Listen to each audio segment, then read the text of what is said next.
Hi friends, welcome to our channel. Satyabhama serial next ఎపిసోడ్లో ఏం జరగబోతోందో ఈ వీడియోలో చూసి తెలుసుకుందాం.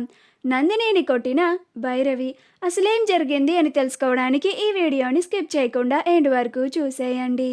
నందిని తను ఇన్ని కష్టాలు పడడానికి కారణం మహదేవయ్యే అని తెలుసుకొని నేరుగా మహదేవయ్య వాళ్ళ ఇంటికి వెళ్ళి మహదేవయ్యని నిలదీసి అడుగుతూ ఉంటుంది.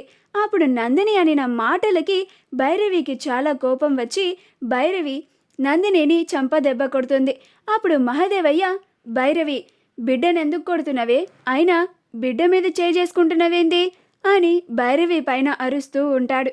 అప్పుడు భైరవి, అదేమన్నదో నువ్వు కూడా విన్నావు గదయ్యా, అయినా తండ్రితో మాట్లాడి తీరాదేనా? ఏం నందిని, మీ బాపు నువ్వంటే ప్రాణం ఇస్తాడు, ముగ్గురు బిడ్డల కన్నా నువ్వంటేనే ఆయనకి ప్రాణం ఎక్కువ, అటువంటిది నిన్నెందుకు కష్టాలు పాలు చేస్తాడు అని అంటోంది. అప్పుడు నందిని, చేస్తాడమ్మా, ఎందుకంటే నేను పుట్టింటి మీద అలిగి ఈ ఇంట్లో అడుగు పెట్టట్లే కదా, గందుకని ఇవన్నీ చేస్తాడు అని అంటుంది. అప్పుడు మహదేవయ్య గిద సత్య పనే అయి ఉంటుంది అని అనుకుంటూ ఉంటాడు. అప్పుడు మహదేవయ్య, ఏంది బిడ్డ, ఏమైంది ఇప్పుడు అని అంటాడు. అప్పుడు నందిని, అబ్బా చాలా చక్కగా అడుగుతున్నావు బాపు, మా ఇల్లుని కూల్ చేయిస్తూ ఇప్పుడు ఏమైంది అని అడుగుతున్నావా అని అంటుంది.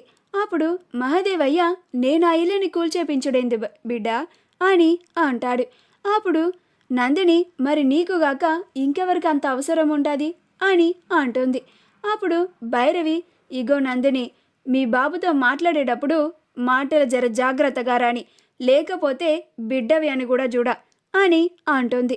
అప్పుడు నందిని, నేను కూడా బాబు అనే ఇలా నా కోపాన్ని తగ్గించుకొని మరీ ఇలా మాట్లాడుతుండ అని అంటుంది. అప్పుడు మహదేవయ్య పోయి ఏ తండ్రి కూడా తన బిడ్డని కష్టాలు పాలు చేయడు నందిని, అయినా నువ్వు గా ఇంట్లో ఉండుడేంది, నేను రేపే నీకు ఒక మంచి బంగళా కొనిస్తా, నువ్వేం ఫికర్ గాకు అని అంటాడు. అప్పుడు నందిని చాలా సంతోషపడుతూ ఉంటుంది. అట్లేనా బాపు అని అంటుంది. అప్పుడు మహదేవయ్య, నాకు నీకన్నా ఏది ఎక్కువ కాదు బిడ్డ, నువ్వు సంతోషంగా ఉండడమే కావాలి అని అంటాడు. అప్పుడు నందిని మహదేవ దగ్గరికి వచ్చి హత్తుకుంటుంది. అప్పుడు మహదేవయ్య, గిది నా బిడ్డ అంటే, నువ్వు ఇట్లా చిరునవ్వుతో ఉండుడే నాకు కావాలి బిడ్డ, గట్ల మొహం ముడుచుకొని ఉంటే అస్సలు బాలేదు, ఇప్పుడన్నా రా బిడ్డ, ఇద్దరం కలిసి కూర్చొని తిందాం, నీతో తిని చాలా రోజులైండది అని అంటాడు. అప్పుడు నందిని, గట్లనే బాపు అని అంటుంది. అలా భైరవి వాళ్ళ ముగ్గురికి కలిపి వడ్డిస్తూ ఉంటుంది. అప్పుడే క్రిష్ పైనుంచి కిందకి వస్తాడు.